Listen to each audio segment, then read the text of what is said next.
Kita baik kok. Jadi Baik. lo belum kenal Fuad, lo nggak akan tahu sebaik itu dia, sehumble itu dia. Fuad itu kalau nggak kenal lo pikir musuh, tapi kalau udah kenal lo jadi teman sama dia, gitu kan? Yang ada kayak kemarin jadi 2 yang nge-DM minta maaf akhirnya. Tadinya sampai maki-maki, gitu kan?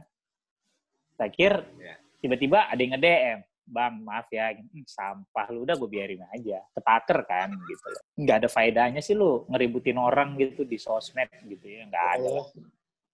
Wat, lu sehat, Wat? Sehat. Nggak ada.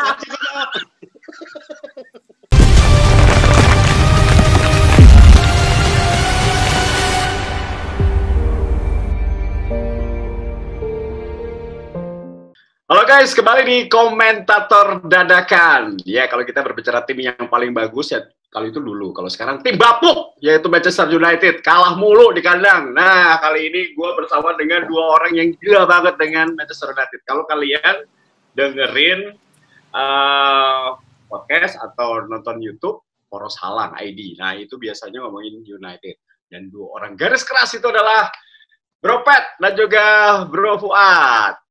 Halo, apa kabar? Salah. Komentator dadakan tuh bisa disingkat Kondak. Kondak. Oh, Kondak. Oke, sorry. Udah kasih warning. Oke. Maaf. Selamat datang teman-teman semuanya. Halo Mas. Thank you Mas Tio udah diundang. Iya, udah undang kita.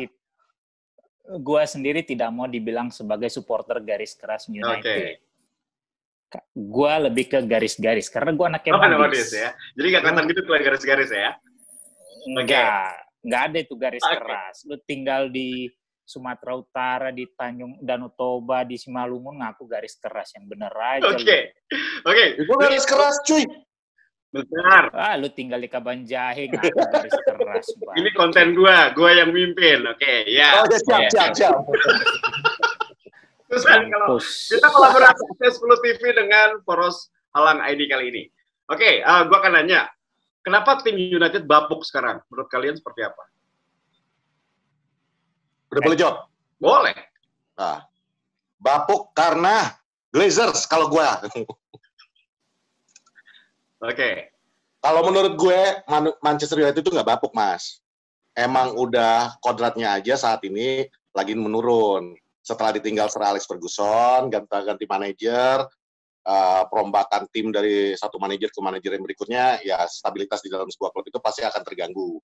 Ya. Kalau di dalam klub itu nggak ada stabilitas, otomatis klub itu juga nggak akan berprestasi jauh. Kalaupun kita mau lihat mengaca kepada Chelsea, ketika Jose Mourinho masuk pertama kali dengan uangnya Roman, ya itu bisa instan. Dulu bisa, tapi sekarang kan dengan finansial klub masing-masing, semua klub yang ada di IPL ini udah mulai membaik. Semua klub juga bisa berbuat kurang lebih mirip seperti itu, memperbaiki secara instan timnya. Cuman dengan keadaan semuanya bisa mengubah timnya sesuka hatinya aja sekarang ini, ya persaingan tetap lagi balik ke seperti dulu sebelum ada Roman ini juga, which makes stability kuncian daripada semua klub sebenarnya. City dengan uangnya Arab juga sekarang juga udah nggak bisa berbuat banyak, kalah juga dengan klub yang dengan stabilitasnya dia. Jadi kalau gue bilang nggak bapuk, cuman memang ya udah kita kan nggak ada stabilitas ya akhirnya begini.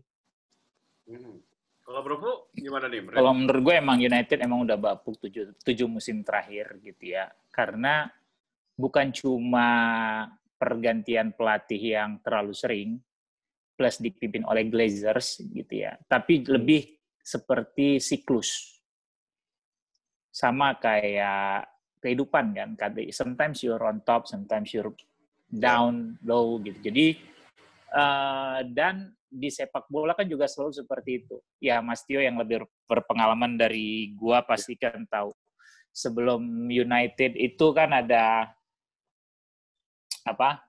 United sempat mendominasi, kemudian Liverpool gitu ya, United-nya hilang 26 tahun gak juara kan gitu. Ya. Terus Liverpool pun begitu, sempat mendominasi Liga sampai Eropa, kemudian tenggelam gitu. Begitupun di Italia, lu lihat Milan, lu lihat Juve gitu ya. Paling yang klub yang mungkin bisa, even Spanyol lah. Spanyol itu kan cuma, kalau nggak Madrid, Barcelona cuma sempat diselingin sama Atletico. Jadi balik menurut gua adalah tidak ada satu tim pun di dunia yang bisa mendominasi sampai berpuluh-puluh tahun tanpa tergantikan. Karena ada masanya tim itu akan kehilangan, kalau gue bilang, daya magisnya gitu loh. Karena satu orang pelatih juga nggak akan mungkin melatih klub itu sampai 50-40 tahun kan. Paling mungkin maksimal 20-30 tahun. Nah setelah itu suksesornya kan pasti mempunyai beban untuk menstabilkan, bukan untuk menyamai prestasi deh, gitu loh. Paling mungkin di Jerman lah, Bayern yang lebih panjang. Tapi kan lu tahu sendiri kualitas Liga Jerman seperti apa. Saingannya kan? Nah, atau mungkin di Belanda dengan Ajax dan Ajax doang sama PSV paling gitu ya. Itu doang gitu. Tapi kalau lu balik ke Inggris, lu balik ke Spanyol, lu balik ke Italia gitu loh. Ya selalu seperti itu gitu. Jadi United sudahlah memang siklusnya harus turun. Lu nggak punya owner yang berusaha mengangkat itu gitu loh. Lu tidak punya owner yang mindset-nya gue cari piala. Enggak. Lu dapat owner yang nyari duit dari situ gitu loh. Nah itu yang udah salah kan. Ibaratnya lu pejabat, lu bukan mengabdi buat rakyat, tapi lu ngambil duit dari situ gitu. Nah itu yang udah kusut gitu. Itu sih menurut gue. Jadi memang to be honest, kalau tadi kata Patrick nggak bapuk ya, gue jujur gue bilang yang United bapuk aja sih 7 tahun terakhir gitu loh. Dan mau siapapun pelatihnya yang lu datengin, yang let's say punya CV bagus, nggak akan keangkat juga. Lu tau lah, Mas Tio kan juga United. Pada saat dulu Mourinho ditunjuk jadi pelatih, euforianya seperti apa kan gitu. Wah ini special one. Ekspektasi kan tinggi, special one segala. Tapi in the end gitu loh. Nggak bisa juga lu juara liga kan gitu. Itu sih. Jadi kalau menurut gue lebih ke ya, siklus juga lah. Siklus yang bikin satu klub itu tidak akan bisa terus-terusan konsisten di atas gitu. Enggak gitu. Eranya setiap klub kan ada beda. Begitupun di timnas kan. Italia ada zaman kemasannya, Belanda sempat di 88 gitu loh. Cuma sekali habis itu hilang gitu loh. Pun dengan Spanyol, lu lihat Spanyol terakhir di Piala Dunia 2018 gitu loh. Nggak ada juga gitu, hilang gitu. Cuma mendominasi sekitar 10-12 tahun habis itu udah gitu loh. Plus Brazil. Iya, selalu. Jadi makanya gue selalu bilang bahwa ya sepak bola itu kan memang korelasinya dengan kehidupan sangat erat kan, gitu loh. Oke, jadi semua orang bilang bahwa menyalahkan Ole. Paling gampang penonton atau fans itu nyalain pelatih kalau ada apa-apa. Nah, out Ole stay. Kita sepaham dulu nih. Kalau gua pribadi Ole stay. Kalau Bro Fuad sama Bro Pet apa? Stay. Lu nggak tahu kita buzzernya Ole. Kita buzzernya Ole. Buzzernya Ole.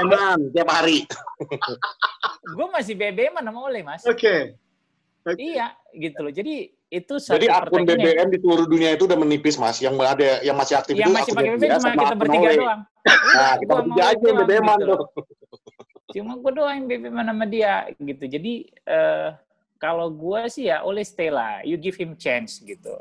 Cuma kan masalahnya sekarang orang-orang yang mungkin jadi fans di tahun 2010 atau mungkin 2005, awal 2000 gitu ya, yang dicekokin dengan kemenangan, dengan trofi gitu ya. Culture shock kan lu.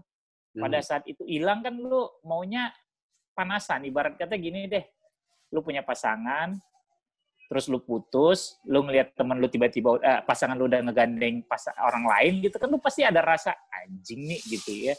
Pasti begitu kan. Nah, sekarang ya begitulah yang terjadi sama fans. Nanti gue gitu. Curhat di stasiun acara orang, gue salah. Dia nge-freeze atau main-main nih. Dia gini. Ini cobaan. Gitu loh. Nah, jadi ya itu yang kalau gue lihat sih mereka karena ngelihat apalagi Liverpool juara kan. Satu hal yang nggak pernah lu bayangkan selama 20 tahun terakhir kejadian. Nah, ya kan? sebenarnya memang itu sih Mas tinggi. Kalau gue bilang ya, memang kalau sekarang ini ada Bani Ole out kalau kita bilang nih ya, kita nyebutnya mereka ini Bani Ole out nih. Lebih banyak karena mereka itu udah terdesak dengan bulian gitu loh, Mas.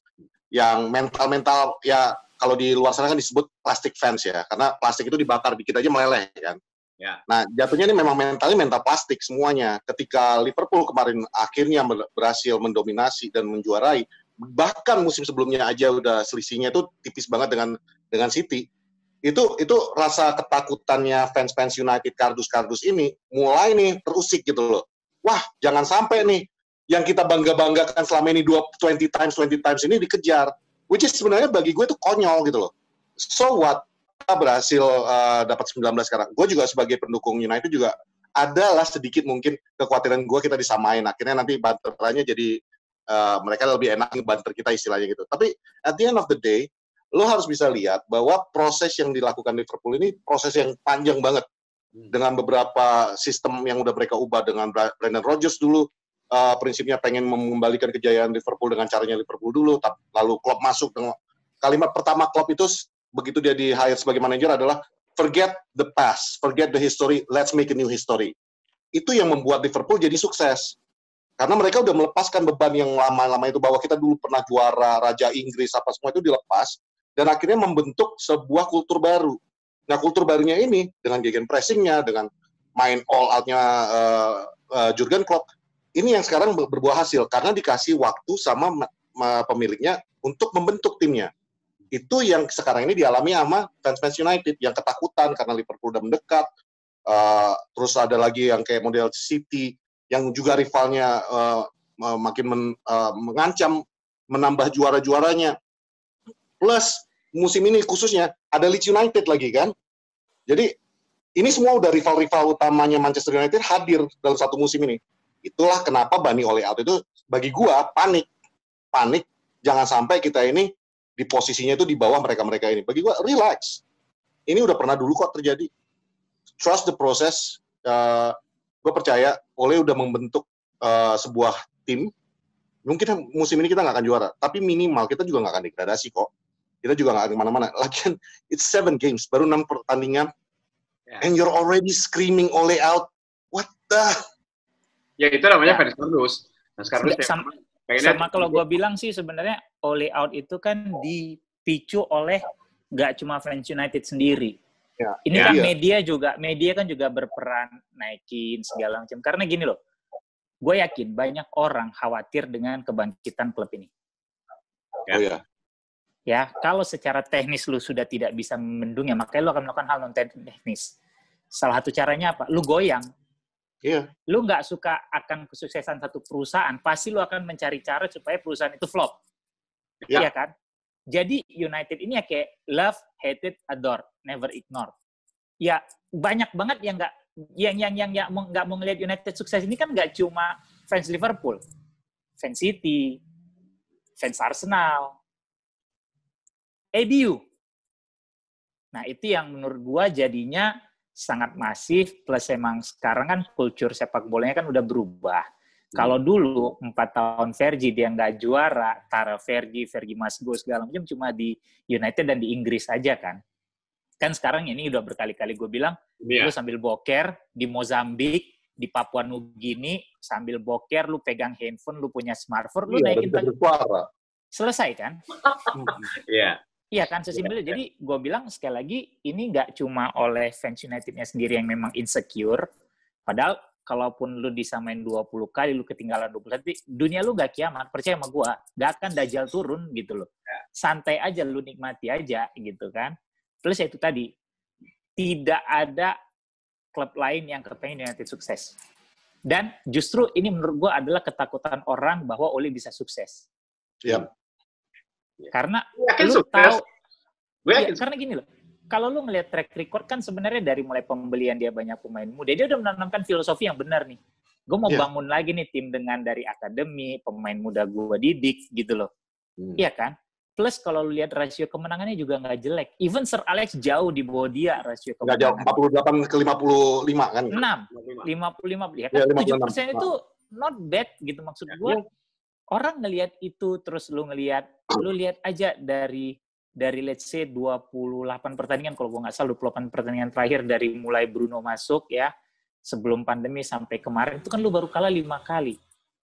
Lu kalah Chelsea semifinal FA Cup, lu kalah Sevilla semifinal Europa League, lu kalah Palace, Spurs, sama kemarin lu kalah sama Arsenal. 5 kali loh. 5 kali. Lu cek Liverpool berapa kali kalah sih dari begitu mereka juara nih kasarnya dari di Februari atau Maret gitu kan, kalah habis sama juara Arsenal. Aja langsung kalah kan ke Bantai. Ada berapa kali kalah, ada 2 atau 3 kali. Jadi maksud gua yaitu tadi, ini orang-orang yang memang akhirnya sadar bahwa ini orang punya potensi untuk sukses, but the problem is he's got no backup. Itu aja. Nah, itu yang dibuat nice guy, Mas gitu. Iya. Bukannya ya sekarang kan? Masih ada Sir Gimana? Alex. Ada Sir Alex yang di belakang dia yang selalu backup dia. Ya itu dia, cuma maksudnya kan cuma mungkin powernya kan udah tidak sekuat dulu. Itu orang kan juga tahu diri kan gitu. Justru kalau dia terus-terusan di belakang Oli juga nggak bagus menurut gua. Itu juga membuktikan bahwa lu tidak bisa mengontrol tim lu sendiri, lu butuh orang. It's not good for him gitu loh. Jadi emang biarkan aja dia berkembang dengan tim itu. Lu punya ide apa lu salurkan, kecuali emang mentok lu konsultasi, it's okay gitu loh. Itu sih kalau menurut gua. Sebenarnya Mas, orang nganggapnya kan bahwa Ole ini terlalu baik, terlalu apalah, terlalu culun atau apalah. Kelihatannya itu gampang banget dibully sama manajemen. Tapi kalau kita benar-benar memperhatikan ya, dia musim pertama dia datang, dia berhasil ngebuang nama-nama yang mengganggu dressing room-nya Manchester United. Tanpa membuat sebuah drama. Dia ngelepas Chris Smalling, dia ngelepas siapa Alexis, dia ngelepas semua itu. Ya, Romanya yang jadi seneng kan. Dia harusnya lepas Martial ke Roma harusnya. Harusnya ya Mas ya. Iya. Semua aja dilepas ke Roma Mas. Gue sih nggak apa-apa dia lepas Martial ke Roma, beneran. Lu cari aja yang sekelas lagi gitu loh. Iya. Banyak yang mau. Tapi maksudnya itu kalau gue bilang memang caranya Ole ini tidak terkesan kejam, nggak seperti pemain kayak Jose kan dia ngomongnya yang keras ya, ngejelekin Luke Shaw pada saat itu dia hard love lah, tough love dia kepada pemain-pemainnya. Berharap bahwa pemain-pemainnya itu ngerti bahwa gue tuh sayang sama lu, cuman gini cara gue. Kalau Ole kan nggak, dia bener-bener julukan dia baby face assassin itu nggak cuma sebagai striker tapi sebagai manajer juga. Dia diam-diam, lucu, culun, kesannya dia dibully sama semua teman-temannya, komentator yang bekas pemainnya jadi komentator. Tapi diam-diam, dia ngelepas semua penyakit-penyakit di MU. Gue kemarin yang gue heran, kenapa Pogba belum kita jual. Itu aja sih. Mungkin kalau ini kan anak emasnya Glazers ya. Istilahnya ini sumber keuangannya Glazers, makanya masih dipertahankan. Oli juga pasti manut juga lah ke manajemen, nggak mungkin juga lo lawan. Tapi cara dia untuk membersihkan perlahan-lahan, itu yang fans United nggak bisa lihat gitu loh. Dan musim ini aja, untuk akademi kita belanja pemain muda yang berpotensi semua. Termasuk ngambil dari City, ngambil dari Atletico Madrid, dari mana-mana kita ambil untuk ke akademi, reserve. Nah di reserve ini kan ibaratnya kalau gue ini ngelihatnya, berarti lu musim depan, lu nggak usah terlalu banyak belanja lagi dong. Lu udah bisa ngambil dari reserve lu naikin ke posisi main timnya kan. Which is, lu bisa fokus kepada pembelian yang lain. Lu bisa jual pemainnya apa, uang masuk, dan lu dapat dari reserve yang udah dilatih di Liga Inggris dengan kerasnya Liga Inggris. Kayak dulu Rafael sama Fabio. Dan jangan salah, sekarang di reserve tuh ada Nicky Butt, penghubung dari reserve ke senior. Di bawah Nicky Butt, U16 kalau nggak salah sekarang udah ada Darren Fletcher. Yep. Jadi kan sebenarnya Fletcher kalau misalnya ya, Fletcher baru bulan ini masuk. Baru gabung. Jadi maksudnya kan harusnya lu ngeliat bahwa dia bekerja dengan orang-orang yang lu pernah bareng sama dia nih. Yang benar-benar tahu kulturnya United. Ya kayak dulu lah kasarnya pada saat Class of 90 itu kan ada Nobby Stiles. Terus siapa lagi tuh yang udah meninggal juga. Ada Paddy Crerand kalau gue nggak salah gitu ya. Ini kan orang-orang lama yang tahu marwahnya klub ini seperti apa. Sekarang lu ditarik lagi untuk membenahi dari akar gitu kan. Ini kan mengantisipasi bahwa memang kalau bos-bos gue pelit nggak mau ngeluarin duit, mudah-mudahan gue bisa mencetak pemain yang bagus naik gitu loh. Jadi gue nggak akan pusing lagi. Sekarang gue kepengen Sancho mahal segala macam nggak mau bayar, walaupun gue nggak setuju juga 120 buat Sancho gitu. Maksud gue kan ini kan yang nggak lu pikirkan gitu loh, bahwa gue udah bekerja ke bawah juga nih. Gue kerja ke bawah, gue tahu timnya siapa di situ gitu loh. Ini kan yang orang nggak lihat gitu. Makanya kayak tadi gue bilang sebenarnya Ole out itu nggak cuma dipicu oleh fans United yang menurut gua pemikirannya kurang gitu, yang lu cuma mau cepat gitu, lu gerah ngelihat tim lain sukses, tapi ya tim-tim lain gitu loh. Pemikirannya kurang. Terus kalau tadi Ole out masih ada hubungannya sama Roy Keane. Roy Keane ini gencar banget ngomong Ole out. Nah, menurut kalian ini ada kepentingan, apakah memang dia realistis ngomong seperti itu? Yang statement dia yang terakhir kemarin itu, Mas. Yes, betul sekali. Kalau statement dia terakhir itu kan Ole might be out if he was with dengan player yang ada gitu. Kalau gue bilang bukan dia bilang Ole out sih ya, benar-benar kata Fuad. Ya Ole bisa cabut, bisa dipecat kalau memang pemain-pemain yang lu punya seperti itu, yang nggak punya fighting spirit, dan memang udah masalah dari zaman Van Gaal menurut gua gitu loh. Lu tonton betul. United 5-6 musim ke belakang, itu berapa kali kayak gue bilang ini lack of apa ya? Bukan cuma lack of leadership, tapi lack of passion gitu loh. lu main tuh nggak kayak dulu orang main pakai jersey United yang mau sampai berdarah kayak segala macam. Dan ini kan emang kurang kan. Ya memang di luar itu kan dunianya bola sendiri kan berubah. Sekarang kan mungkin orang lebih salon, lebih mentingin image dia di luar lapangan. Mungkin udah mulai masuk ke dunia digital, ke Instagram lah, ke YouTube lah, segala macam gitu. Jadi mungkin passionnya di bola sendiri otomatis sedikit banyak pasti tergerus gitu loh. Dan ya lu lihat kayak Pogba, kayak Lingard, kayak ya lu lihat aja lah. Bahkan kalau diperhatiin lagi, semenjak di tangan Ole, seberapa banyak Rashford ngepost di Instagram? Jarang. Seberapa banyak Lingard ngepost di Instagram? Even Pogba. Ya. Lu boleh cek, ini orang-orang yang tadinya tuh rajin banget. Even Fred. Ya itu dia yang perubahan yang benar-benar yang nggak diperhatikan sama fans-fans yang lain.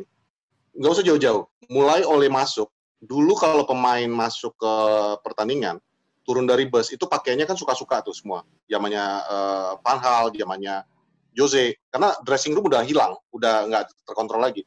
Ketika Ole masuk, dia kembalikan lagi kultur, lu turun dari bus, pakai jas, atau pakai training kit. Kalau satu bilang training kit, semua pakai training kit. Kalau satu pakai jas, semua pakai jas. Itu aja bagi gue disiplin itu dikembalikan.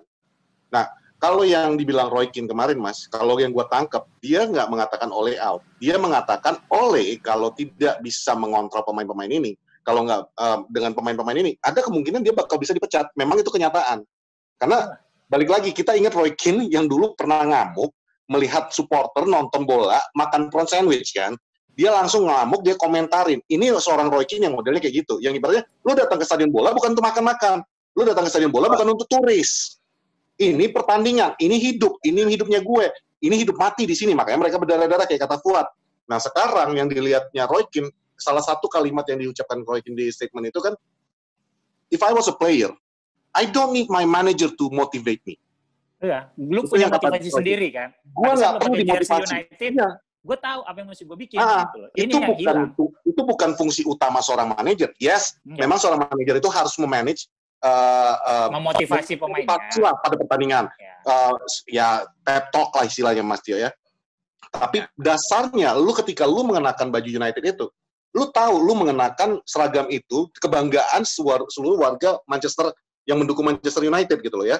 Jadi ketika lu datang ke sana, lu seharusnya udah termotivasi. Roy Keane, dia bisa aja waktu di 99 itu tidak mengambil kartu kuning. Dia bisa aja menjaga supaya dia itu bisa main di final. Main di final lawan Juventus. Tapi dia nggak lakukan itu. Kenapa? Karena ketika dia mengenakan baju United itu, dia tahu dia berkorban untuk apapun yang dibutuhkan Manchester United. Itu yang sekarang ini tidak ada. Mungkin ada satu dua. Gue ngeliat itu di Scott McTominay. Gue ngeliat itu di model-model, bahkan David De Gea. Tapi di yang lainnya, ibaratnya kayak Paul Pogba ke lawan Arsenal, jalan kaki, santai-santai, dribble, apa nggak jelas. Habis itu mengeluarkan statement ya bahwa kami salah, gini. It's not alright, it's not okay. Yang gue bilang bahwa salah satu konten gue pernah ngomong bahwa kalau United ingin juara harus lepas Pogba. Salah satu pemain yang ritme, nggak punya sama memiliki, udah nggak fighting spirit. Nah, menurut lo setuju nggak? Kita udah ngomong itu dari tahun lalu. Ya. Tahun lalu bulan November gue udah bilang Pogba yang tadi rindukan. Episode 1 kita udah ngata-ngata. Episode 1 kita udah bilang bahwa nggak ada tempat buat Pogba gitu. Yes. Karena ini toxic ini pemain. Sir Alex was right pada saat dia melepas ini orang. Sehebat apapun bakat lu, kalau memang lu tidak punya motivasi bermain untuk tim ini, ya lu ngapain ada di sini? Cuma kan balik lagi, kenapa dia mau pindah ke Manchester, diiming-imingin dengan gaji yang gede, transfer yang fantastis, akan dijadiin mungkin darling of Manchester, Glazer bisa jual. Lu ingat gimana hype-nya pada saat dia masuk ke Manchester saat itu? Gitu loh. Iya, #Pogba, terus yang dia video rapper sama siapa tuh gue lupa. Maksud gue, gak ada nih pemain bola kayak gini gitu. Even Beckham aja pindah ke Madrid dulu. Gak segitu-gitu amat gitu loh. Ya memang kayak tadi gue bilang kan dunianya kan emang udah nggak bisa lu samain lah pasti. Cuma maksud gue kan sedikit banyak kan lu tidak bisa menghilangkan nilai-nilai pemain bola tuh harus seperti apa gitu loh. Bukan lu ngartis, enggak salah gitu. Lu main bola lu jadi artis dan kenapa Ken bilang seperti itu? Lu ingat salah satu alasan dia dikeluarkan dijual sama Fergie adalah pada saat dia marahin teman-teman setimnya. Kan itu yang dia diwawancara sama MUTV. Dia marah-marah, dia bilang nggak perform, anak-anak apa segala macam bla bla bla gitu ya. Nah itulah Roy Keane gitu loh. Iya. Kalau lu tidak mau memberikan di MUTV kan dia ngomong seperti itu. Ya, exactly sama dong intinya dengan yang kemarin dia diwawancara sama Sky bahwa pemain ini nggak punya attitude. Kalau gue di situ, gue nggak perlu dimotivasi pelatih. Ya. Gue yang marahin teman-teman gue, walaupun end up-nya, result-nya ya gue jadi keluarin pelatih. Ya udahlah gitu. Cuma paling nggak gue tahu bahwa I'm doing the right thing gitu. Nah, ini yang nggak ada sekarang gitu. Jadi ya Roy Keane benar pada saat sebenarnya ada. Kemarin kan udah itu Bruno Fernandes, tapi yang ada media itu memelintirnya itu seakan-akan hal itu jelek gitu loh. Bruno Fernandes kemarin ngamuk-ngamuk melihat performa teman-temannya dibuat seakan-akan bad guy gitu loh. Ya itu makanya kan gue bilang, ini kan emang udah banyak orang tahu potensi tim ini jadi sebenarnya seperti apa di tangan Ole gitu loh. Nah, gimana lu gembosin gitu.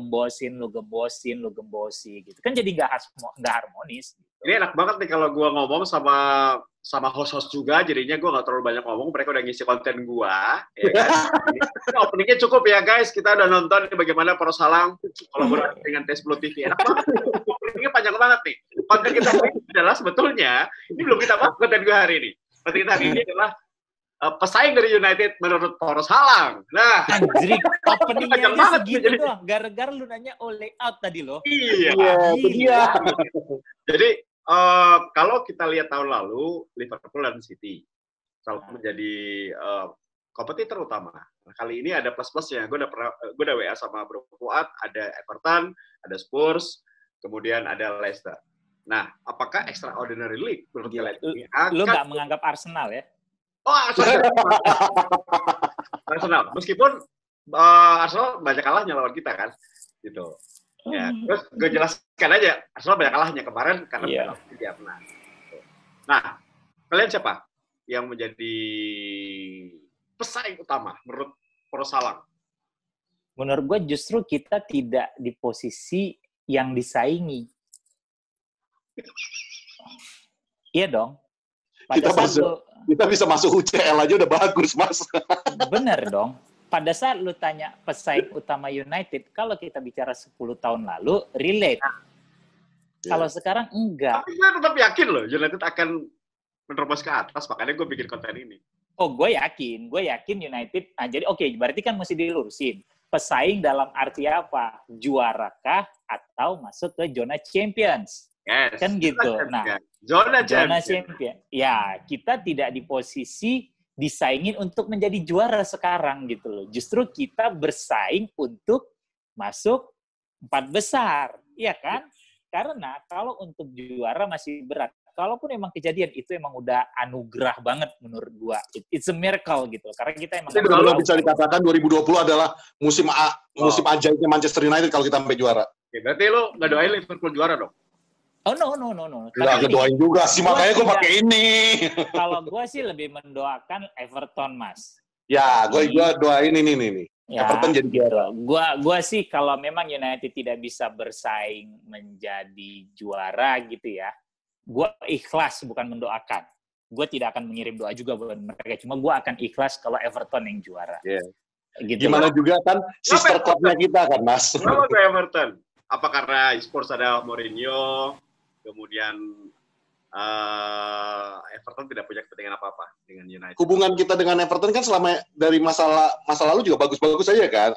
Kita ngirim Phil Neville ke sana. Phil Neville detik-detik kita butuh untuk kemenangan bikin gol bunuh diri. Banyak. Gue rasa Klopp nangis tuh kalau Everton juara. Klopp udah kelar kan? Nah, udah terjawab dong, gitu loh. Itulah kenapa kita pengen Everton juara sebenarnya. Udah clear. Jadi bukan karena gue nggak suka sama Mourinho segala macam, tapi permasalahan Everton saat ini adalah kalau lu ngelihat kemarin mereka kalah sama Newcastle, pada saat dia ditinggal sama James dan Lucas Digne, terutama James ya, berantakan. Dan ini di awal musim gue udah pernah bilang di DPI bahwa James is a good signing for Everton. Kenapa? Karena dia reuni lagi sama Ancelotti. orang yang bisa mengeluarkan kemampuan terbaiknya dia. Ya. Kan selalu ada pelatih yang tahu pemain mana yang gue butuhin, chemistry yang gue dapat sama siapa, gitu loh. Iya kan? Nah, James di tangan Ancelotti selalu juara, di Bundesliga juara, di Madrid juara, gitu loh. Nah, di Everton gue udah bilang bahwa he can be something, proven. Dia nggak perlu, dan untuk tipe dia yang lebih stylish, yang dilakukan Ancelotti adalah membeli Doucouré sama Alan, 2 tukang pukul. Jadi kalau lihat main Everton kemarin, dia benar-benar dilindungi nih, kayak mana dulu Pirlo dilindungi sama Kakak, Zidane dilindungi sama Kalele gitu ya. Itu kenapa gue pikir, dan bahkan di Porosalang gue pernah bilang waktu itu, kalau gue Everton, Spurs tambahannya ya tetaplah ada tuah tahun kedua Mourinho, kan gitu. Plus Bale can be something. Bale itu belum habis. Cuma tinggal gimana nanti Mourinho bisa mengeluarkan kembali kemampuan terbaiknya dia, gitu loh. Karena menurut gue Bale itu belum habis di Madrid. Cuma memang masalah non teknis sama psikis saja nih. Kenapa akhirnya dia tidak pernah bisa menjadi superstar banget di Madrid, kan gitu. Jadi pesaing United untuk masuk 4 besar menurut gue masih ada di Everton, Spurs, Leicester, Arsenal. Gue tidak menghitung Villa karena tetap butuh konsistensi. Even gue nggak ngitung Leeds gitu loh. Walaupun kemarin startnya sempat bagus, sempat di urutan ketiga, kalau nggak salah 4, akhirnya drop lagi kan 2 pertandingan terakhir kalah. Lu nggak gitu. Karena kita pernah bahas itu kan, gaya mainnya Leeds United ini terlalu fisikal, nggak akan bisa tahan lama. Kalau gue lihat ada tim nasional dulu harus diperhatikan juga loh. Tim nasional Portugal, Wolverhampton. Gimana? Tim nasional Portugal. Enggak. Kalau gue enggak. Wolverhampton tuh cuma sebagai pengganggu. Dia 4 besar itu bukan habitat dia lah. Mengganggu mungkin iya, tapi menjadi kompetitor untuk UCL enggak. Karena kan gini, ini kan apa ya? IPL itu kan maraton. Lu nggak perlu start 100 meter pertama lu kencang, lu ninggalin pesaing lu masuknya 42 kilo lagi. Jadi how you maintain your pace kan? Nah, makanya masuk pertandingan ke-7 menurut gua oke lah kita 3 kali kalah, tapi ya balik lagi gitu loh. Selisih lu berapa sih sama peringkat 1? Lu selisih 9 kalau gua nggak salah kan? 9 poin. Selisih 9 poin, but you have 1 game in hand. Gitu loh. Kalau itu sama mungkin selisihnya jadinya 6 kalau lu menang. 6 itu bukan satu hal yang sulit untuk dikejar. Cuma tinggal gimana nanti Ole bisa memaintain pasukannya juga gitu loh. 95-96 lu ketinggalan 14 poin kalau gue nggak salah sama Arsenal. Yang bikin sama Newcastle, yang bikin Kevin Keegan mencak-mencak. Itu Newcastle lagi jago-jagonya, ada David Ginola, ada Tino Asprilla, ada Robert Lee gitu seingat gue gitu. Jadi nggak ada yang nggak mungkin gitu loh. Cuma memang masalahnya kan di situasi pandemi ini kan, kalau tadinya yang lu khawatirin kan cuma cedera pemain. Once pemain lu cedera kena virus internasional, oke, bisa rusak nih. Nah, sekarang kan ada faktor COVID-nya. Tiba-tiba ada pemain bintang lu kena COVID. Kemarin kan. 1 pemain lu, 2 pemain lu kena COVID gitu loh. Kan udah pasti nggak main gitu. Jadi faktornya nambah nih, yang element of surprise-nya tuh nambah di kondisi saat ini gitu menurut gua. Itu sih. Jadi kalau gue sih, kalau Mas Tio tanya, gue akan jawab pesaingin United untuk masuk UCL itu Leicester, Everton lah ya jelas, City, Chelsea sih udah, Arsenal, sama Spurs. Masih tetap yang itu. Kalau untuk Wolverhampton, Villa, Leeds, belum lah mereka. Patrick? Kurang lebih sama sih. Maksudnya memang nggak ada, kalau Wolverhampton itu jauh lah Mas. Musim lalu mungkin karena Everton juga belum seperti saat ini ya. Tapi kalau gue bilang memang ya Everton sih kalau gue bilang peluang terbesar untuk bersaing dengan kita. Mungkin saat ini lagi bagus. Gue sih berharap mereka terus konsisten sampai habis. Tapi kalau misalnya di tengah jalan mandek kayak biasanya Arsenal, di tengah-tengah berarti kita yang rebutan sama mereka untuk di posisi 3-4. Kalau 1-2 sih gue masih yakin akan dikuasai sama yang Liverpool sama Man City. Bahkan Chelsea sendiri menurut gue belum tentu bisa. Maksudnya untuk bersaing di level juara mereka belum lah. Champions ya, karena ada 5 atau 6 pemain baru yang Lampard harus integrasiin ke dalam timnya kan, dan itu bukan hal yang gampang gitu loh. gitu. Oke, itu pertanyaan seriusnya kan udah nih, karena itu biar konten gue kayak serius gitu ada isinya. Pertanyaan nggak seriusnya gue challenge kalian berdua. Kalau suruh memilih satu pemain Liverpool untuk masuk United saat ini, siapa yang lo pilih? Van Dijk. Virgil van Dijk bagi gue udah selesai. Ganti tukeran sama Lindelof dah. Oke, alasannya itu. Ya, karena alasan gue sih simple. Back four-nya kita itu emang nggak kuat ya, Mas. Gue sih ngelihat Maguire juga masih kurang. Tapi kalau mungkin ada Van Dijk di situ barengan sama Maguire, fighting spirit-nya Van Dijk itu bagi gue adalah segalanya buat Liverpool. Dan ditambah kalau kita ngambil Van Dijk nih pindah ke MU, otomatis kan mereka missing puzzle-nya itu kan dulu Van Dijk kan. Kalau kita ambil itu kan hancur kan. Oke, masuk akal. Kalau Brovo? Henderson. Hah? Gue sampai kaget. Kenapa Henderson? Jordan Henderson tuh pernah mau dibeli Sir Alex loh, masih dia di Sunderland. Tapi bener sih, gue ini apa? Gue lihat mungkin dia punya leadership, Pak. Itu yang lu nggak punya. Dan dia tipikal Inggris yang ya kayak Lampard dan Gerrard dulu timnas Gerrard nasional. Skillnya mungkin tidak sebagus Lampard sama Gerrard, cuma dia punya leadership. Itu yang lu nggak punya di United. Dengan Henderson. Oke, ini Jordan Henderson kalau gua. Ini aneh banget ini. Karena gini, lu butuh orang di tengah yang kontrol permainan. Mau siapapun yang lu taruh sekarang, proven belum ada. Kenapa Salah, Mane bisa main bagus di Liverpool? Ada Hendo di tengah yang bisa main keras, matain serangan, dan dia punya akurasi umpan juga nggak jelek.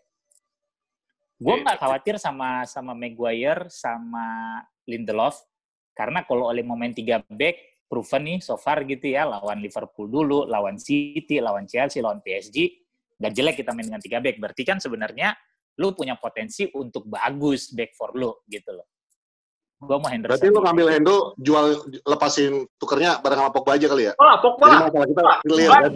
Clear. Pogba. Nih Pogba buat lu, kita ngambil Hendo gitu ya? Clear. Karena nggak punya leadership tim ini gitu loh. Ya. Itu kan yang nggak ada. Itu yang selalu orang bilang gitu loh. Nggak ada leadership, nggak ada orang yang tengil gitu loh. Oke. Pertanyaan kedua, kalau City siapa yang lo ambil? Patrick duluan. Nggak ada, sampah semua. Oke, gue hargai jawaban lo. Siapa? Emang nggak ada. Mau siapa? Sterling juga sampah. Ya paling terbaik dari mereka itu Brunei kali ya. Gue baru kali ini gue bisa ketawa seperti ini. Gue juga punya Bruno. Kalian. Thanks God. Terima kasih para salah. Gue bisa ketawa. Ya sorry, nggak ada kalau gue mah. Rugi gue kalau tuker tambah. Kalau Lindelof aja gue rugi ngasih ke sana. Oke, jawaban lo apa, Bro Fuad? Gue juga nggak ada. Kecuali mereka masih ada Brian Kidd gue tarik balik. Gila, tua banget. Gila, Brian Kidd. Alright. Atau Schmeichel ya? Enggak, Schmeichel enggak. Brian Kidd. Enggak, Kasper Schmeichel pas waktu di City-nya kan? Enggak. Gue masih percaya sama Henry. Enggak juga ya? Brian Kidd. Kalau misalnya Brian Kidd masih ada, Brian Kidd tuh tarik ke MU. Bekas tangan kanan, lu tahu seperti apa. Kalau selama ini tangan kanannya kan cuma tinggal McPhillan yang senior. Nah, lu punya 2 nih sekarang. Kelar udah. Oke. Nah, ini berikutnya balik lagi ke tim kita. Balik ke Manchester United. Kalau lu masuk jadi salah satu staf pelatih, atau mungkin lu jadi pelatih pengganti Ole, 2 pemain yang akan lu buang hari itu juga siapa? Gampang. Paul Pogba yang pertama. Kalau gue yang keduanya Lindelof sih. Paul Pogba. Gak suka gue. Karena kan gue mau ngambil Van Dijk. Jadi harus ada yang dibuang kan. Jadi Paul Pogba sama Lindelof gue buang. Oke. Buat? Pogba sama Martial. Martial? Ya, dia nggak suka. Makanya tadi mau ambil untuk Roma, ambil. Martial. Males. Why? Males. Mungkin dia punya potensi, cuma gila. Bahasa tubuhnya tuh nggak banget. Mendingan gue tukar dia sama Aguero deh kalau boleh. Tadi kata lu nggak mau. Kan kalau boleh gue bilang. Oke. Martial. Martial. Ya. Oh, karena sengak. Bukan sengak. Apa ya? Tengah. Lah, susah senyum. Justin sengak lu di poroknya kita senyum terus, Mas. Iya. What? Justin sengak lu temenin, masa lu kan gue bilang bukan karena sengak ya, kan gue bilang bukan bisa karena banget, sengak. Masuk. Justin sengak lu temen. Kan gue lurusin, gue buang Martial bukan karena sengak. Karena males. Fighting spiritnya itu kurang. Ya. Jadi enggak deh, walaupun emang lu potensial gitu ya. Oh, he's good. Pogba juga good kan. Tapi tetap aja nggak kepake buat kita. Selagi bisa diduitin, gue jual, gue cari striker yang lain. Alright. Patrick Bamford gue beli kalau enggak. Ya, oke, itu udah terjawab apa ke pertanyaan-pertanyaan yang ingin gue tanyakan ke kalian. Nah, sekarang balik lagi ke serius ya. 2 pertanyaan serius lagi. Harapan lo untuk Manchester United di sisa musim, apakah butuh transfer di bulan Januari, ataukah memang Diamond Ole harus dirubah? Karena udah basi. Lu duluan, Evot. Transfer udah pasti butuh. Siapa musim aja? Belum berjalan 10%. Belum ada seperempatnya juga jalan musim ini. Ya kan? Ya. Jadi masih terlalu dini. Kalau tadi misalnya Mas Tio bilang diamond-nya harus diubah, no. Karena taktik itu kadang tidak berhasil bukan karena taktiknya yang jelek, tapi memang pemainnya yang tidak bisa menginterpretasikan apa maunya pelatih dengan pola seperti itu, gitu loh.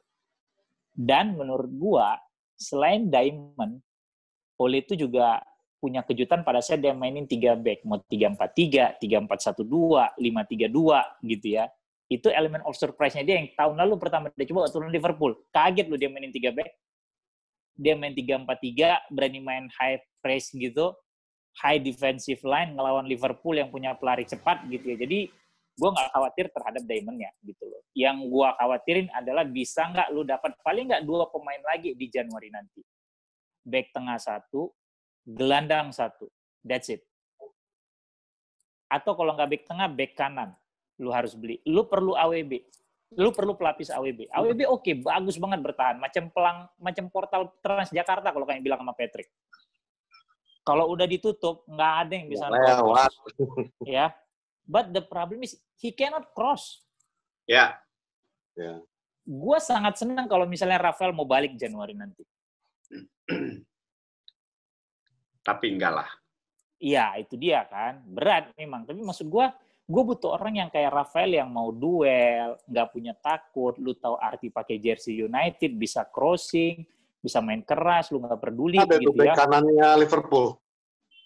Trent Alexander-Arnold. Enggak. Kalau gua enggak lah. Biarin Trent di Liverpool, nggak usah semua digembosin, cemen amat sih. Takut amat sih bersaing. Semua mau di Liverpool. Emang bagus-bagus gimana? Enggak lah, lu lihat aja performa Trent dari mulai 3-4 pertandingan terakhir sebelum akhir musim gimana sampai sekarang. Lu cek aja tuh statistik dia seperti apa.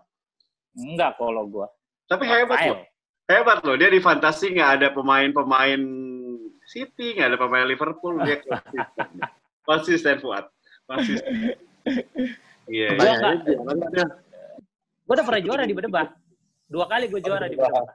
Iya. Pada takut sama lu kali. Lo kok takut main FPL? Pada saat Leicester juara itu gue juara. Karena andalan gue, Mahrez, Vardy, semua itu gue pakai Albrighton. Gue suka Albrighton dari masih di Villa. Dia kan pertama main tuh di Villa. Yang lawan United itu sempat ngacak-ngacak dari kiri gitu loh.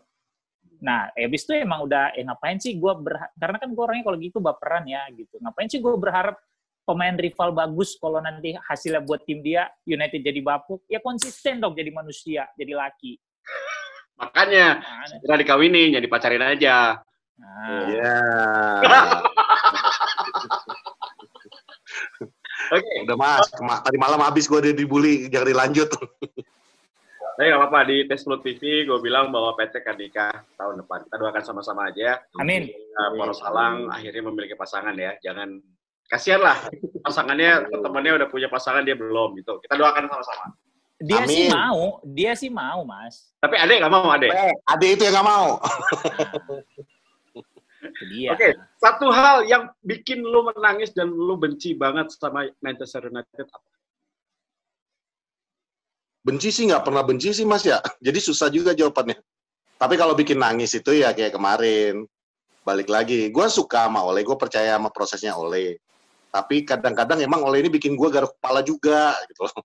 Ya tadi juga kita bahas kan sebelum kita take ini. Ya gue bingung kenapa kemarin McTominay di kanan. Kenapa Cavani yang dari kiri bukannya Rashford. Jadi hal-hal yang kecil-kecil minor kayak gitu. Formasi udah bener nih.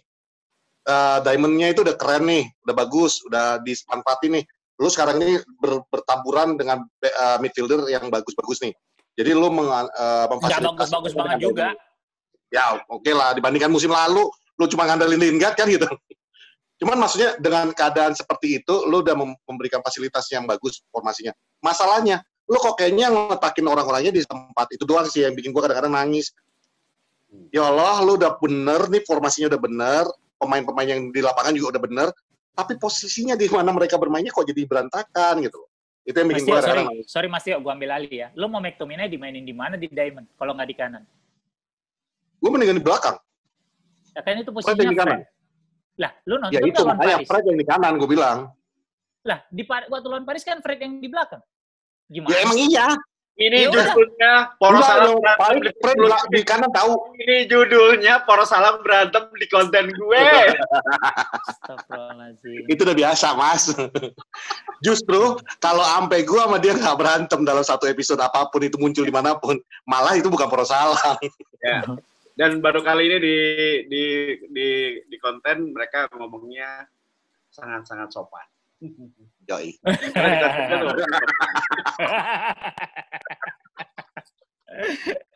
Bertamu Mas, nggak enak. Ya, ini thank you banget nih terakhir pertanyaan. Belum jawab. Belum. Oke apa? Jawaban lo apa tadi? Yang bikin lo sedih? Gua nangis gol Aguero lawan QPR. Ya. Jadi nggak jadi suara. Ya, gue nggak sedih pada saat lawan Barcelona kalah 2 kali. Ya, gue sedih di situ. Gue emosi Newcastle musim lalu kita kalah yang bikin gue bakar jersey. 2 hal itu aja udah. Serius lo? Oh, lu nggak tahu gue bakar jersey United? Astaga. Gokil. Gue bakar jersey United, Mas. Itu sampai ada yang nge-post, dia bilang, boleh gue post nggak? Lo ntar dibully. Nggak masalah sama gue, suruh berantem aja kalau mau ngebully. Jersey gue beli sendiri, bukan bapak lu yang beliin gitu loh. Emang kenapa? Lu juga mungkin pakai jersey KW, gue punya original yang gue bakar. Jadi itu, gue sedih waktu QPR, City, itu gue sedih banget. Gue nggak sedih pada saat kita udah mau juara, di musim itu kita seri 4-4 Everton, itu gue nggak sedih. Gue nggak sedih kita kalah sama Bayern Munchen di Champions semifinal, perempat final, gue nggak sedih gitu loh. Gue nggak sedih pada saat gak juara yang Cantona enggak. Itu bikin gue sedih. Marah, puncak marah gue lawan Newcastle kalah. Yang mainnya bener-bener hancur-hancuran, gue nggak ngerti lagi kenapa.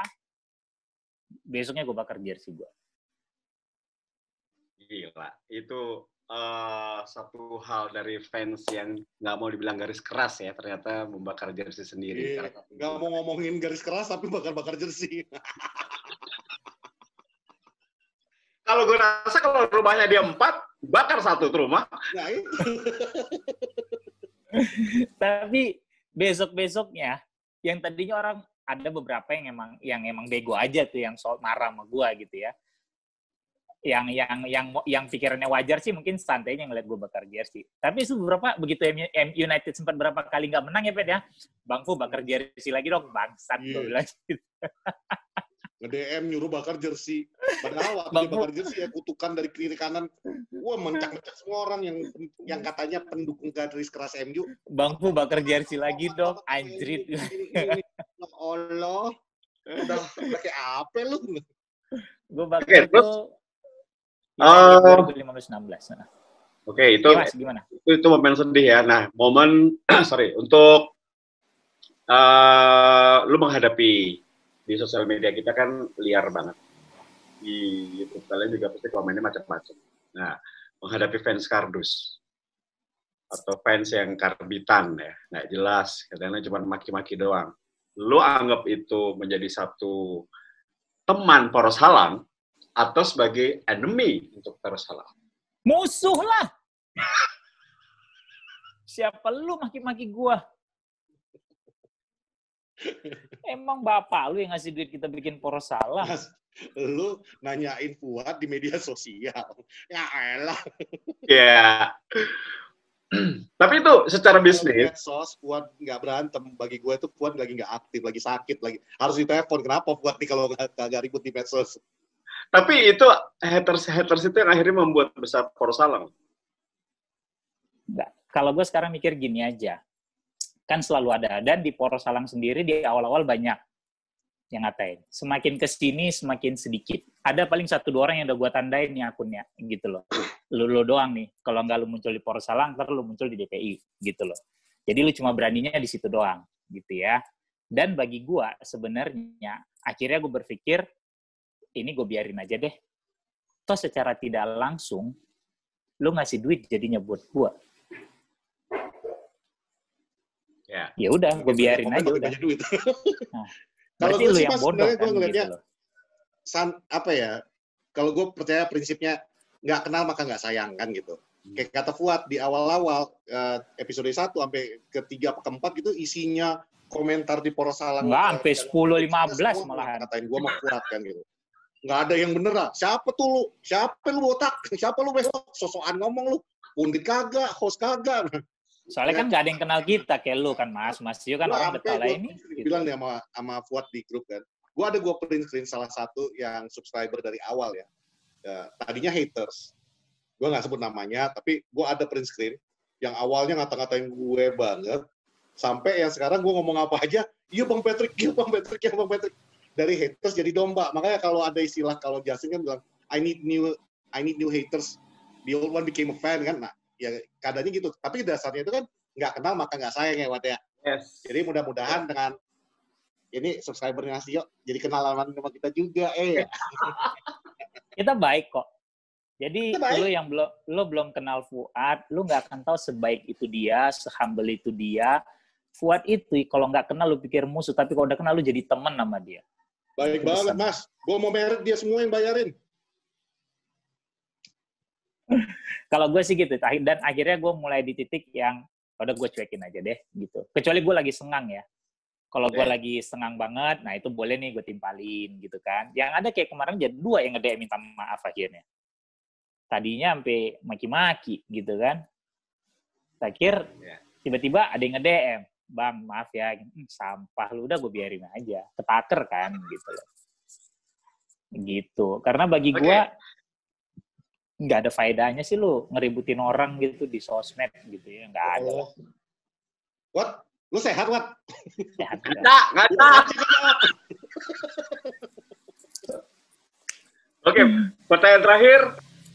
Siapa prediksi juara Liga Inggris dan di posisi berapa United akan finish? Wah, ini berat. Ya. Karena ini musim anomali, Mas, gila. Gak apa-apa. Awal banget sih, Mas. Nanti kalau nanti terbukti atau ada progresnya bagus, kita bikin lagi kolaborasi yang kedua. Kalau ini benar, ntar orang pada nanyain, Mas, sama gua tuh kemarin yang benar Paris sama Atalanta, 1,5 Justin ngasih gua terima, menang kan jadinya, gitu loh. Ya. Arsenal, Chelsea, FA Cup, benar. Madrid, Barcelona kemarin benar. Gua salah di Liverpool, MU aja tuh bangkit sama Spurs. Kalau 1-6, harapan gue ada yang cuman kalau realistisnya kayaknya Liverpool sih yang tetap juara. Ulang lagi. Coba. Kalau gua ngarapinnya ini yang juara Everton. Iya. Tapi realistisnya mungkin Merseyside Red-nya sih yang tetap masih Coba juara. Lu jadi laki, lebih laki, tegas jawaban lu, nggak pakai ini tapi begini gitu. Coba jadi laki gitu loh. Everton. Nah, kelar kan? Laki itu gitu, Pet, gitu. Ya. Lu? Gua cukur bewok lu. Hilang ilmunya dia kalau dicukur. Ilmunya hilang. Itu memang. Iya. Lo kata Samson. Kalau gua City City. mungkin. Liverpool tuh nggak ada Van Dijk. 6 bulan. Ya, 6 bulan. 6 bulan. Lu sekarang pakai contingency plan lu taruh Fabinho di belakang. Oke, dia bagus, bisa kayak si Fernandinho di City kan, gitu loh. Ya. Nah, tadinya gue juga berpikir mereka berat untuk juara karena Klopp ini nggak punya backup plan untuk 3 di depan. Salah, Mane, Firmino, itu melulu. Tapi ternyata 3 pertandingan terakhir, Diego Jota bisa ngisi posisi yang ditinggalin salah satu. Selama ini kan Klopp nggak punya backup plan kalau 3 ini ada yang kenapa salah satu diantaranya. Lu beli Shaqiri, lu beli Minamino lah, lu ada Divock Origi kalau nggak salah. Cuma kan kualitasnya jauh di bawah yang 3. Jota, ya semoga aja sih anget-anget tai ayam ya, doa jelek gua gitu kan. Tapi terutama di belakang sih Van Dijk. Kalau menurut gua yang ini kan emang yang dibutuhin klub. Jadi menurut gua agak berat Liverpool. Mungkin City. Mungkin ya. Yeah. Kalau Everton, kemarin gue lihat tanpa James gagap mainnya. Nah, ini jadi pertanyaan. Sejauh apa James bisa bertahan di kerasnya Liga Inggris? Yeah. Karena Liga Inggris itu kan sangat fisikal. Beda pada saat lu main di Spanyol sama di Perancis atau lu main di Jerman kan gitu. Dan proven nih. Jadi gimana Ancelotti menyiasati kalau nanti James sudah nggak main, siapa nih yang bisa lu mengisi kosong itu? Cuma plusnya buat Everton adalah lu nggak ada main di kontinental.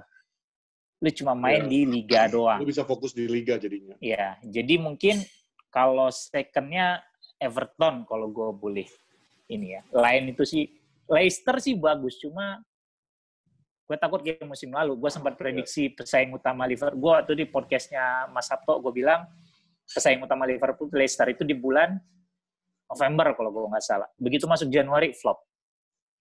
Gitu. Jadi kalau nggak City mungkin Everton. Tapi ya itu tadi, ini kan musim anomali ya. Kita benar-benar nggak bisa ini masih tahu. Terlalu gitu. dini kan, Mas. Plus ada lagi nanti yang namanya transfer window yang akan sangat mempengaruhi siapa pembelian tepat bagi tim-tim yang bersaing untuk jadi juara ini. Kalau lu salah belanja pemain, ya kayak lu bilang tadi kan nggak ada Van Dijk, otomatis sebenarnya itu berkah juga sih cederanya Van Dijk itu sekarang. Jadi lu bisa mempersiapkan bahwa Januari lu memang bakal butuh namanya central defender untuk menutupi melapisi Van Dijk selama dia main. Jadi balik lagi masih panjang sih musimnya. Pertanyaan gue itu bukan ke arah sana sebenarnya. Gue cuma mengarahkan bahwa kalian berdua sebagai pecinta United tidak yakin timnya juara. Enggak, urutan ketiga kalau gue. Setinggi-tingginya runner up. Kalau emang lu lagi ada, karena gini, lu bisa prediksi United akan finish di berapa selepas November. November. Selepas November, lu baru bisa lihat lagi nih, seberapa kuat tim ini. Kalau gue sampai awal musim kemarin, gue masih berharap ini tim, oke, lu nggak bisa di kompetitor saat ini ya, di kondisi normal dalam arti gue. Paling lu 3 besar. Atau mungkin syukur-syukur lu runner up, kayak dulu Jose megang, cuma sisanya sampai 20 poin kan. Gitu loh. Karena gini, peran Bruno kan sangat proven nih, setengah musim akhir kemarin. Ya, nah, kalau masalahnya kenapa bisa begitu, tim-tim lain nggak bisa ngebaca permainan dia seperti apa. Masuk musim baru, tim lain udah punya antisipasi dong. Iya kan? Nah, ini yang gue takutin. Sekarang tinggal gimana Bruno bisa beradaptasi dengan tekanan itu. Gitu loh. Kalau ternyata dia bisa melewatin itu, mulai November nanti, November akhir nih, gue rasa mungkin United 3-2, juara juga mungkin gitu. Gue udah pernah bilang kok di Poros Salang, tapi kalau sekarang nih gue lihat 3 besar realistisnya. Ya, gue juga yakin di posisi 3 sih. Tapi mungkin beda dengan Fuad, kalau gue bilang justru minggu depan nih penentuan nasib United. Karena balik lagi, November itu memang rata-rata bulan terjadi pergantian pelatih kan. Dan Ole sekarang ini kan memang lagi diancem banget nih posisinya lagi. Sebenarnya media lagi sih yang bikin heboh. Cuman mengetahui manajemennya MU juga yang sebenarnya nggak ngerti bola juga. Yang gue takutin kalah lawan Everton, di mana Everton juga lagi performanya lagi bagus. Kalah lawan Everton, makin ngedrop semuanya. Omongan bisik-bisik sini, kemarin juga si Pochettino juga udah mulai bisik-bisik gue siap untuk balik ke nge-manage sebuah klub, itu yang gue takutin. Jadi kalau menurut gue pertandingan lawan Everton ini jadi salah satu penentu. Kalau memang bisa hasil bagus, Ole will keep his job, definitely. Tapi kalau misalnya lawan Everton ini jelek, yang gue khawatirin adalah ya Ole out itu tadi. Sebodoh itulah kadang-kadang manajemen di sepak bola ini. Ketika udah desakan yang kayak gitu. Karena right now, yang dibutuhkan sama manajemennya Glazers ini adalah kestabilan dalam arti keuangannya dia kan. Dengan omongan kiri kanan tentang Ole yang Ole juga makin menguat struktural status dia di Manchester United, itu juga akan mempengaruhi Glazer untuk macam-macam lagi ke depannya. Ya, karena kan dulu dia nggak bisa goyang pada saat Sir Alex, sekarang sangat betul. Secara hegemoni Sir Alex lebih gede dari Glazer sendiri. Betul. Itu yang dia takutin. Nah, sekarang Ole udah mulai nih masuk ke sana. Oke, terakhir deh sebelum, tapi jawab singkat aja ya. Oke. Kalau ada satu orang yang harus lu toyor di depan muka lo, Ed Woodward atau Paul Pogba? Woodward. Gue masih bisa maafin Pogba. Woodward gue udah gak bisa maafin. Bukan toyor, tonjok katanya. Nggak, gue toyor lagi, Mas. Ya. Gue angkat, gue taruh di bonfire, gue bakar. Rugi besar MU pun di bawah Ed Woodward. Woodward sama temennya itu, si Matt Judge, berdua tuh.